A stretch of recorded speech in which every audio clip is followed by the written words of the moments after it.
Halo semuanya, kembali lagi di Genset Cyber Hub dan pada kesempatan kali ini kami mau ngejelasin tentang virus komputer gitu ya. Nah, apa sih itu virus? Virus komputer itu kayak penyakit yang buat komputer gitu. Sama aja manusia punya virus, komputer pun punya virus juga gitu ya.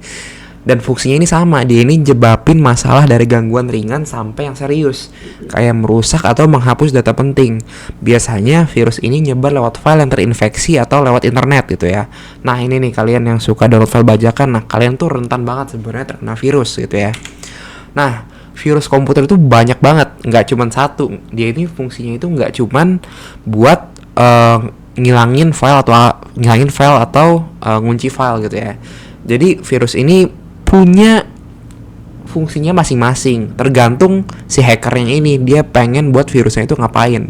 Pertama, dia ada boot sector virus, ada override virus, ada resident virus, ada file infecting virus, ada macro virus, ada web scripting virus, ada polymorphic virus, dan multipartite virus gitu ya.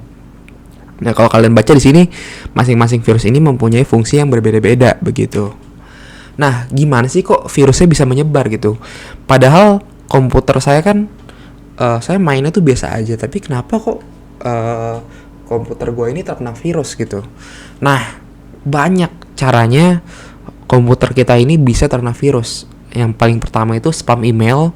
Nah, kalau misalnya kalian buka email terus ada message yang nggak jelas gitu, disuruh buka link atau apalah, tapi ini pengirim nggak tahu siapa, terus kalian klik, nah itu bisa jadi gitu ya. Yang kedua dari instant messaging, ketiga file sharing service, keempat fake antivirus downloads, kelima unpatched software, dan terakhir itu infected hardware gitu ya. Nah, kalau unpatched software ini software yang belum matang gitu, yang kita download tapi masih ada banyak kerentanan ya, namanya juga unpatched gitu kan. Kalau fake antivirus downloads ini ya, kalian download antivirus, tapi download antivirusnya ini bukan dari website antivirus yang resmi, dari nge-crack gitu ya, sama aja gitu ya. Kalian download antivirus tapi dari file dari sumber yang gak resmi gitu, kan bahaya juga gitu ya. Nah, terus kalau file sharing service ini yang paling rentan sih, soalnya kenapa? Soalnya kan file sharing ini kan kita bisa membagi ke komputer yang banyak, ke jangkauan yang luas gitu melalui internet. Nah, jadi ini rentan juga gitu. Nah, terus next, apa sih dampaknya ke komputer kita kalau device kita ini terkena virus gitu?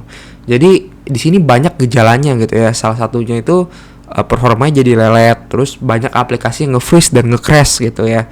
Dan file-file kita ini bisa hilang juga. Terus tiba-tiba malah bisa ada file baru yang sebelumnya belum pernah kita buat gitu ya. Terus hardware-nya juga bisa bermasalah di kasus tertentu gitu ya. Dan komputer ini bisa bergerak sendiri tanpa kita lakuin gitu. Nah, ini bahaya nih. Ini namanya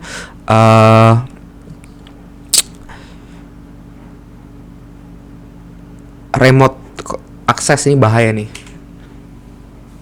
Nah, bagaimana sih cara mengantisipasi agar komputer kita ini tidak terkena virus gitu ya?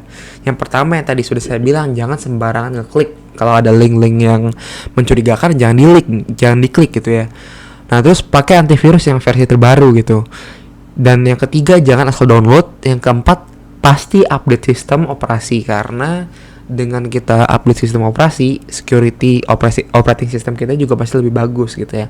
Dan ada juga backup data gitu. Kalau misalnya data kita hilang, setidaknya kita udah punya backupnya gitu. Dan yang terakhir tuh, hati-hati di dunia maya, karena di dunia maya ini kan ibaratnya tuh kayak hutan gitu ya. Kita bisa diterkam gitu. Nah, terus sekarang gimana caranya nih kalau misalnya PC kita udah terlanjur kena virus gitu ya? Kalau tadi kan cuman cara mencegahnya. Sekarang gimana kalau udah terkena virus gitu? Nah, pertama ya scan dengan antivirus gitu. Kita scan virus yang ada di komputer kita dengan antivirus. Nah, setelah itu ya kita bisa menghapus virus yang terdeteksi gitu. Tapi menurut saya ini masih dibilang nggak menjamin bahwa virusnya hilang gitu. Karena ada juga virus yang udah pintar gitu ya, yang udah bisa mengelabuhi antivirus gitu. Nah, terus ada juga save mode, restore dari backup, update sistem operasi, dan pakai tools cleaner bisa juga. Dan yang paling aman menurut saya itu adalah install ulang ya, karena dengan install ulang file-file kita ini hilang semua gitu. Jadi dengan file hilang semua ya tentu aja virusnya juga ikut hilang gitu. Nah, oke, sekian dari saya. Kurang lebihnya mohon maaf, dan kalau misalnya kalian mau nanya lagi kalian bisa ke kolom komentar, nanti kami jawab gitu ya.